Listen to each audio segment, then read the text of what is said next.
जसा कॅमेरा आहे व्हिडिओ शूटिंगचा तसे सर्व प्रकार याच्यात आहे। याच्यात कॅमेरा शूटिंग पण होते, फोटो पण निघतात आणि याच्यात मेमरी कार्ड सुद्धा बसते। हा कॅमेरा ज्या वन्य प्राण्यांची हालचाल आहे हालचाली पाहण्यासाठी याचा वापर होतो। इथून 10 मीटरची रेंज असते, 15 मीटरची रेंज असते याची। इथून जे बी हालचाली होतील त्याचे फोटो याच्यात येत असतात। मग याच्यावरून एखाद्या वेळेस समजा जंगलात कोणी शिकारी वगैरे आले किंवा शिकार करण्याच्या उद्देशाने आले तर त्यांना माहिती नसते की इथं कॅमेरा लावलेला आहे म्हणून। त्यांचे जर फोटो आले तर त्या फोटोवरून आम्ही त्यांना पकडून मग त्यांच्यावर ती कारवाई करत असतो। हा कॅमेरा म्हणजे जंगलासाठी खूप अत्यंत महत्त्वाचं साधन झालेलं आहे। याला जंगलातला तिसरा डोळा म्हटलं जातं, बरोबर? इकडे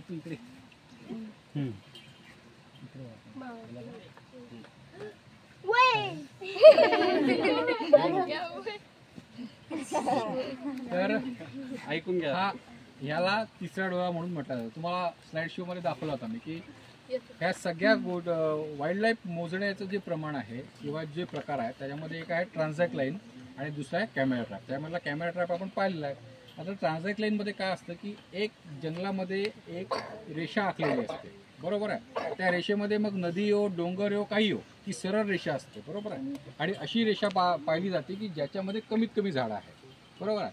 मग हे लोक काय करतात, हे 3-3चा ग्रुप बनवतात आणि अशी चालायला सुरुवात करतात। मग आता इथून असे चालले आहेत, हे काही अंतराने दुसरा ग्रुप असतो, काही अंतराने तिसरा ग्रुप असतो। म्हणजे आता त्या गेटपासून इथपर्यंत हा ग्रुप आला तर यांना असं समजा मधात एखादा प्राणी क्रॉस झाला तर हे काय करतील, नोंद घेऊन ठेवतील, बरोबर आहे? त्याच रोडला समजा समोर तो प्राणी परत गेला तर ते पण त्याची नोंद घेऊन घेतील, बरोबर आहे? असं हे ट्रान्झॅक्ट लाईन ती उन्हाळ्यामध्ये करत असतात, भर उन्हाळ्यामध्ये करत असतात ती। जेव्हा ऊस आपल्या फुल मी म्हणतो त्यावेळेला हे लोक भर उन्हाळ्यात ह्या गोष्टी करत असतात। तर आणि मग त्याचा डाटा सगळा एकत्र केला जातो, हा डाटा एकत्र केला जातो। हा प्रत्येक एका बीटमध्ये किती लावतो आपण? बीटमध्ये 2 किंवा 4 आवश्यकतेनुसार, म्हणजे ज्या भागामध्ये जास्त हालचाल आहे प्राण्यांची त्या भागामध्ये जास्त कॅमेरा लावले जातात। ते अशा पद्धतीने एक जमिनीपासून 1.5 ते 2 फूट हाईटला लावले जातात। त्याची रेंज अशी 15 मीटर असते, अशी 15 मीटर असते। समजा टायगर इथून एंट्री मारली तर त्याचा तोंडापासून शेपटीपर्यंतचा पूर्ण फोटो त्याचा निघू शकतो, बरोबर आहे? किंवा लेपर्ड आला तर तो जेव्हा निघतो तेव्हा मग त्याच्यावरची जी मी तुम्हाला सगळ्यांना सांगितलं की जसं आपल्या फिंगरप्रिंट्स एकमेकांशी मॅच होत नाही तसं टायगर्स आणि लेपर्डचे डॉट्स एकमेकांशी मॅच होत नाही, त्या स्ट्रिप्स एकमेकांशी मॅच होत नाही। मग ह्याचे पॅटर्न्स तयार केले जातात, बरोबर मधूनला एक चौकोन काढला जातो, मग तो पॅटर्न म्हणून तयार जातो। एक सॉफ्टवेअर आहे त्यामध्ये ते पॅटर्न टाकले जातात। समजा आता इथे आपल्याकडे मेळघाटमध्ये MT मला वाटतं ना नावं दिलेली आहे, MT 001, MT 88 अशी नावं दिलेली आहेत। किंवा मग हे गाईड लोक असतात किंवा हे जे लोक असतात त्यांना नेहमी माहीत असतं की ह्या भागामध्ये हा वाघ आहे, मग ह्यांनी ह्यांच्या नावाने नावं दिलेली असतात, आहे की नाही? आता एक आपल्या नरनाळ्यामध्ये एक वाघ आहे, त्याच्या मानेच्या इकडे असे स्ट्रिप्ट आहे की त्याच्यामध्ये बरोबर जर तुम्ही पाहिलं तर ते 3 आकडे दिसतात, 8 दिसतात, म्हणून त्याला 888 नाव दिलेले आहे, बरोबर आहे?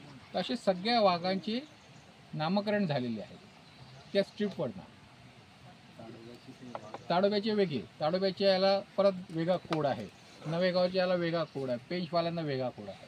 आणि हा सगळा डाटा एक सेंट्रलाइज यांच्याकडे NTC म्हणून एक आहे, नॅशनल टायगर कन्झर्वेशन, तर हे सगळं दिल्लीमध्ये आहे, यांच्याकडे हा डाटा असतो। समजा एखादी शिकार झाली, आता परवा जळगावमध्ये एक स्किन पकडल्या गेली, मग ते फोटो सगळीकडे पाठवले गेले की हे तुमच्याकडचा आहे का? मग त्यांनी त्या स्किनवरनं पाहिला तो आपल्या मेळघाटातला नाही आहे, तो MP मधला टायगर आहे, पुण्याला पकडले। तर हे अशा पद्धतीने याचं मेजरमेंट, याचं डाटा कलेक्शन हे सगळं होत असतं।